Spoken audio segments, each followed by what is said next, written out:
going on, guys? It's 12:29 p.m. Pacific Standard Time, September 29th, 2023. In some channels, I would be called a zombie because of being sleep deprived and emotionally screwed up, which I am today, still.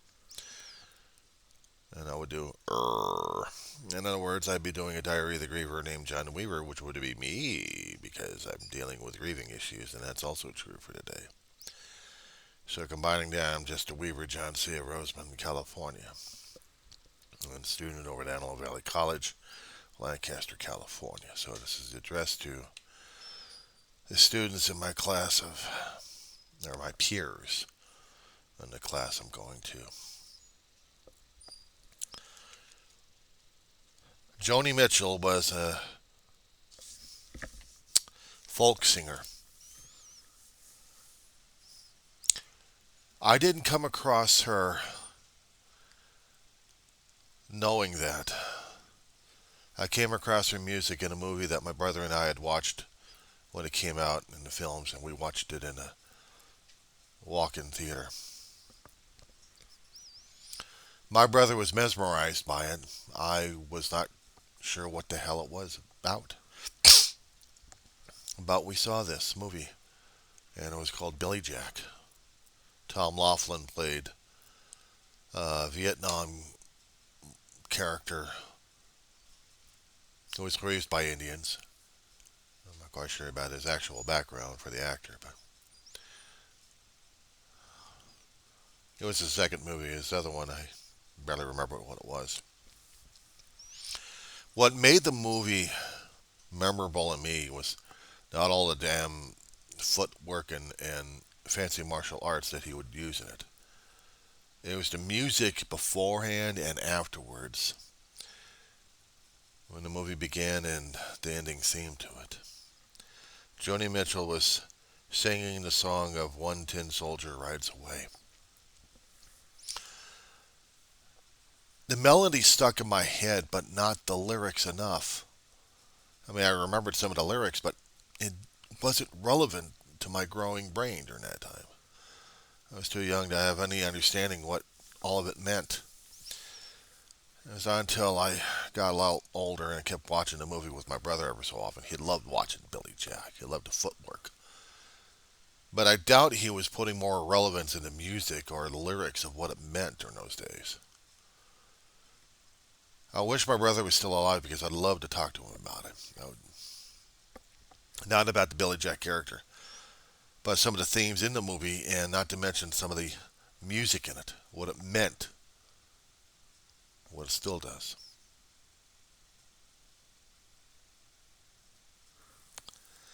It was a hard enough series watching that. My brother collected the entire series. There were only about 4 movies. 2 of them were only on the screen, and the other 2, I think, were paid for cable or something like that. Or 3. And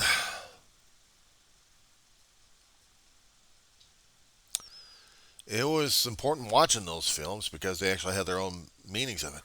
But it was the actual film of Billy Jack where Joni Mitchell was singing this. And I was listening to it.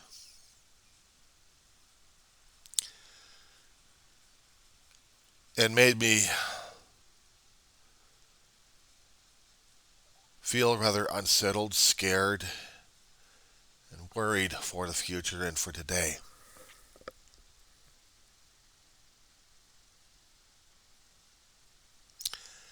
And those lyrics are just as important today as they are of others. 2 tribes trying to fight over something special.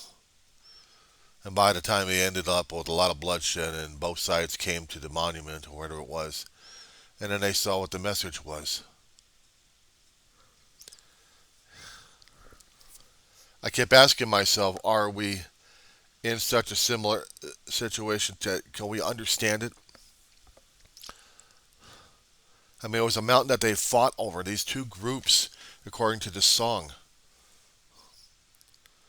And all it said was, when the fighting was done and they already exhausted themselves and they manage to go up to the mountain and they see this peace on earth.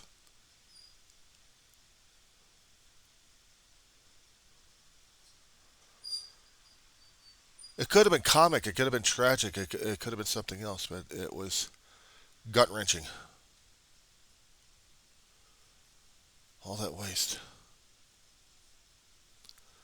all that anger, all that hatred, going after each other left and right for decades and generations. And how long was it until they actually come to a mountain and see this? And the hit, the realization, the force of it. A simple message. It's like, don't you guys understand? Something as simple and profound. Peace on earth. Peace in the valley. Don't you get it?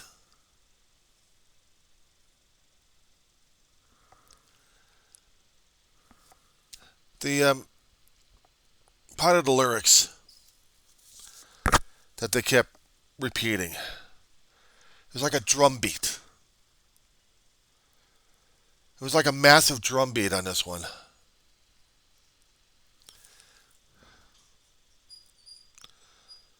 Go ahead and hate your neighbor. Go ahead and cheat a friend. Do it in the name of heaven. You can justify it in the end. There won't be any trumpets blowing come the judgment day. On the bloody morning after, who? One tin soldier rides away.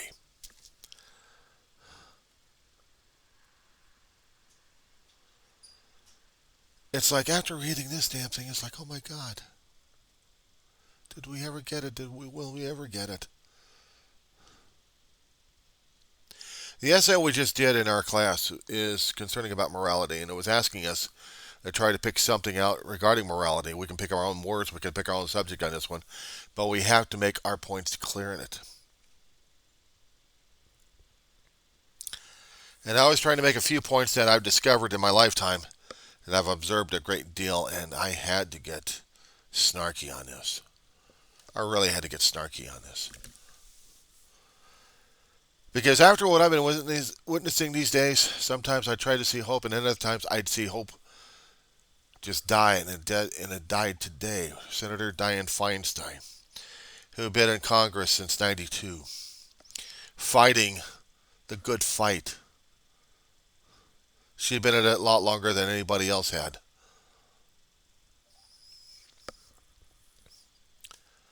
Passed at the age of 90 today.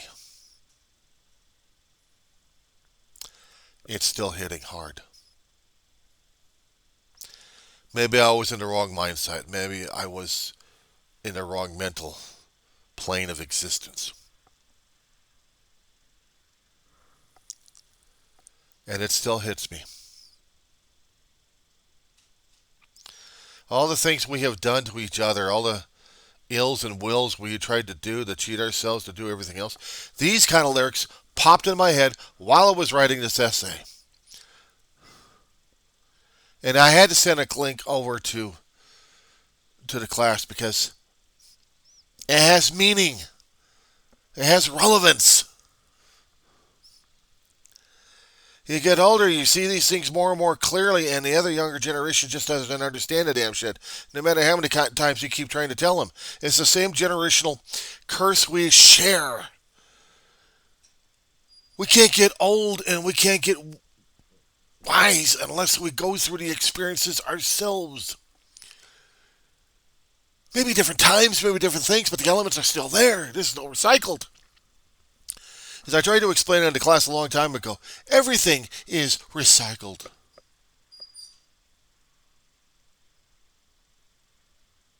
Even our own morality,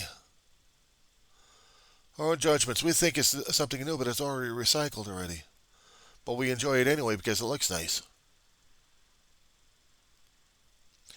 The earth recycles itself on a constant basis, reformulates the rocks, recrystallizes, repairs, makes new or makes different changes on the surface.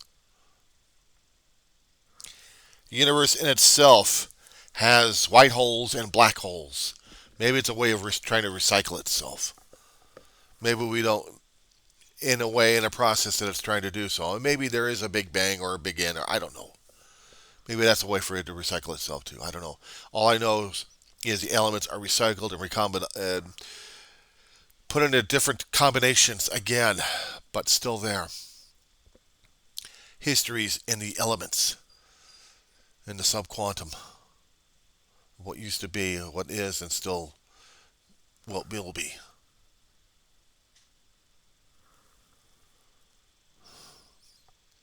Elements of our own human behavior and own design. Even though we are still theoretically growing, progressing, we still haven't learned all that much. Oh, we can improve on technology. But if we actually found technology that was equivalent to our own today,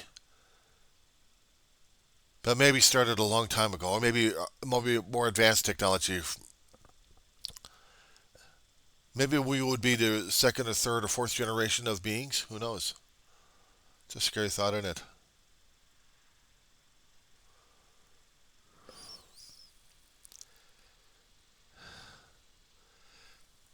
Combinations of our genetics and things like that, the universe keeps recycling and regenerating.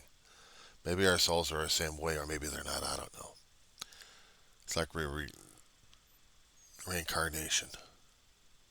Maybe, maybe not. I don't know. But I know some other things in the universe that are recycling, and that includes themes. That includes ideas. And sometimes we just don't listen or pay attention to it.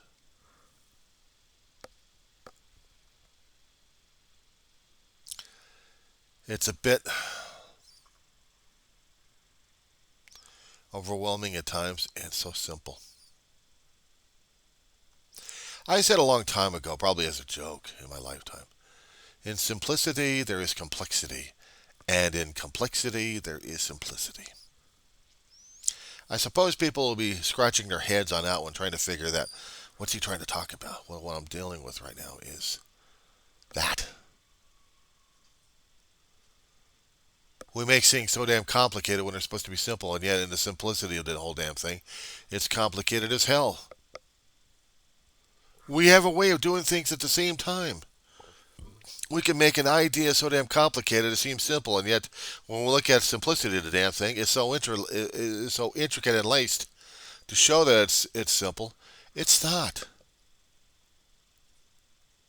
It's a hell of a concept to think about, isn't it? Terrifying, isn't it? Sometimes it makes one wants to throw up on it. But this,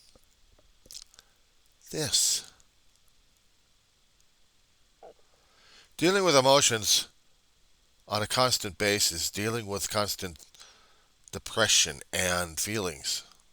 Sometimes I wonder if it's all recycled or if it actually is coming up fresh, new, and stuff. And it rattles my cage. I have dealt with grieving all my life, but I've never dealt with it directly.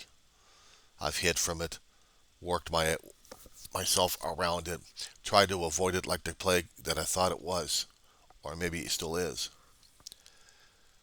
And it got to the point where it really became personal. Is when last 11 years, a mother, a surrogate mother, a family pet, and then a big brother.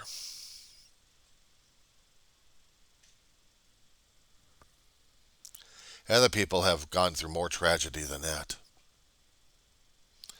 Sometimes instantaneous. And it terrified and scared the living crap out of them. Either by human design or by nature or by something else, I don't know. But it would still get to them.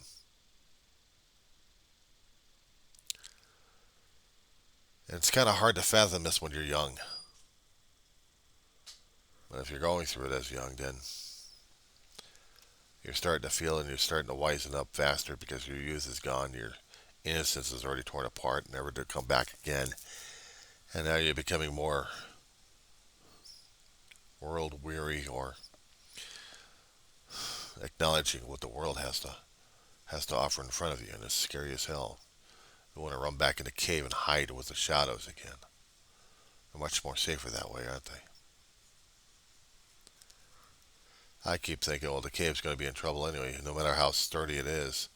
Looking on the outside, actually on the inside, but on the outside, just how thin those walls were in the first place, and just how long were they going to last. We deal with moral issues, or we think we're wise, and we think we have the wisdom of Solomon. Even Solomon was still learning his wisdom, and we thought he was a genius. He was no genius. He was a guy analyzing anything and everything. He was no certified genius. He was trying to make sense of it out of his own chaotic world and hoped that everybody else would pay attention to him. And if they didn't, well, how do you... Two mothers are fighting over a kid. And how do you split them apart? Or actually, how do you reconcile that both mothers want the same kid? They both have claim on them. How can a mother's claim a kid? Was it an adoptive mother that actually gave more, or was it the real mother? Did one of them actually get rid of him? There'd be too many moral questions on this one. But Solomon had a way. Split the kid in half.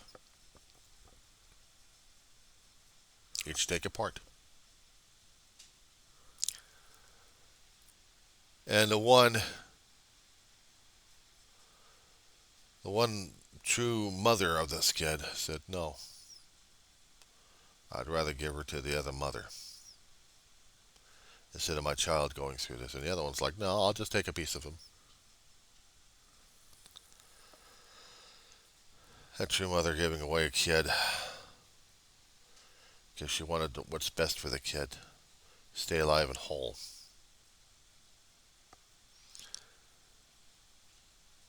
She was rewarded with a kid and whole.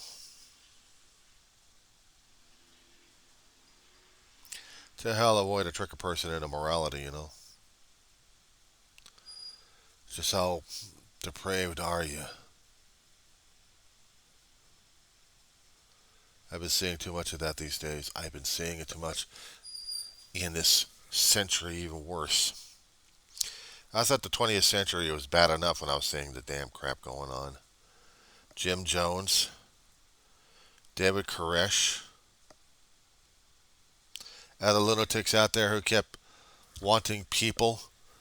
Hell, no wonder in my videos I kept talking about the science fiction character name of Khalil in Buck Rogers in the 25th century. Guy played by Jack Palance was the villain. Acted just like the guys we've got that have been killing people left and right, who wanted followers left and right.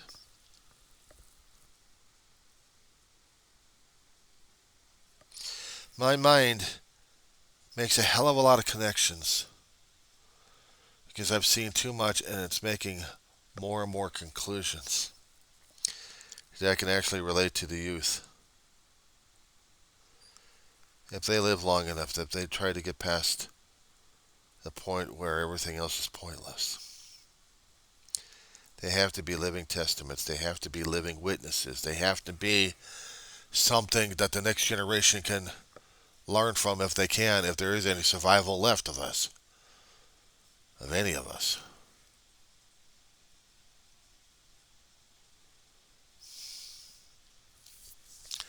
I do my videos to talk about my viewpoints, my thoughts, my feelings, my fears, my grieving, my pain, my mourning.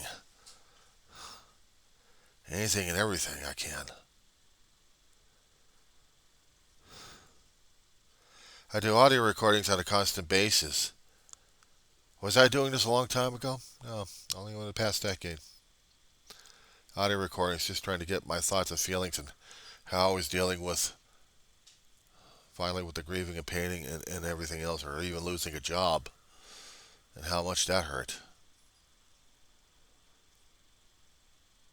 It was more and more. Right after I lost my big brother, it became more and more relevant. I wasn't able to talk to anybody for periods earlier on. I didn't know how. It's taken me this long to psychoanalyze myself and to piece out the memories, examine them, understand the feelings and thoughts. It seems to be a never-ending journey of mine.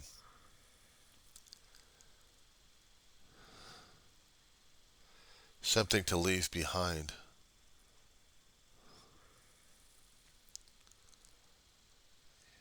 It scares me. I'm on a mission that has to be taken. I'm on a mission that needs to be done. I'm on a journey that I'd been on ever since the day I was born.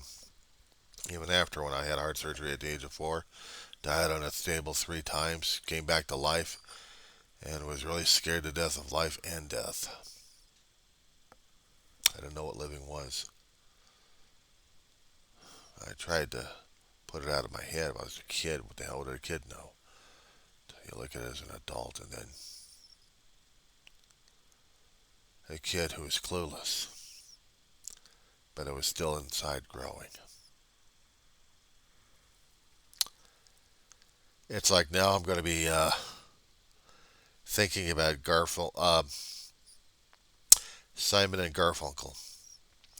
Hello, darkness, my old friend.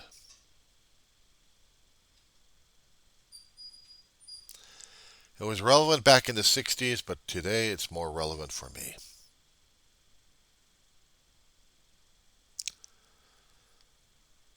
Sound of silence. And yet that sound is deafening. We fill our heads with a lot of notions and everything else. We want to be surrounded because we want to feel the comfort of that. Are we trying to feel the comfort of the cave or just life itself? I don't know. I don't have any answers for that one. All I'm saying is the chaos and confusion and anarchy that people are still trying to bring out. If there's any sense of order in there, I'm not sensing it. Not these days. But the essay had to be written, and it had to be coming out. It had to be. I'm not as smart and wise as Solomon. I've just seen too damn much. And it still scares the hell out of me what we have today. I suppose every generation is going to be saying that. Because what they've seen, I guess no one else will know until they've lived through their own time. But we can't. We're living through our own time. We can't live in our previous generation's shoes. We've got our own shoes we're still dealing with right now. We're wearing the soles ultra thin, just like our generations before us.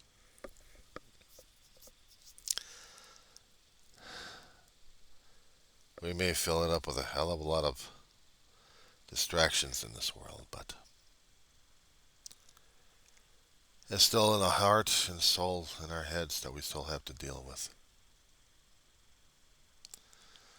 We have to be true to what we know and what we feel. And we have to be honest, forthright, and then very, very obstinate about it. Practically stubborn. If we know it, deal with it. And if it's wrong for other people, it's wrong for them, but not for us. We deal with what we got. We deal with what is. And we function. To the best of our ability, we live life how we can, what we can. Hopefully without disturbing all those damn morals that we've got built into us. Follow our guts, follow our dreams, follow our heads. But sometimes the head can get screwed up. Just follow our guts. Let darkness be someone else's friend. I'm still trying to keep my torch lit. But I'm marching out of this valley, not as a tin soldier either. I'll go through the bloody corpses. The ones I hadn't got the blood on, at least on me anyway. Because to me, they'll just be bones laying in the ground, with the ghosts still showing me what happened. Either I learn from them, or else I'll repeat their mistakes. Listen to us all. Even Crosby, Stills, Nash & Young song about this one. Daylight. I suppose you can Google all these songs and understand them. History classes will give you some context, but you have to put it and equate it into your own. Each generation has to understand on its own level what the previous generation was trying to tell them. Maybe then you'll be able to feel the cold down your spine, and you'll hear the whisper in your ears. And they'll say, remember, listen, learn.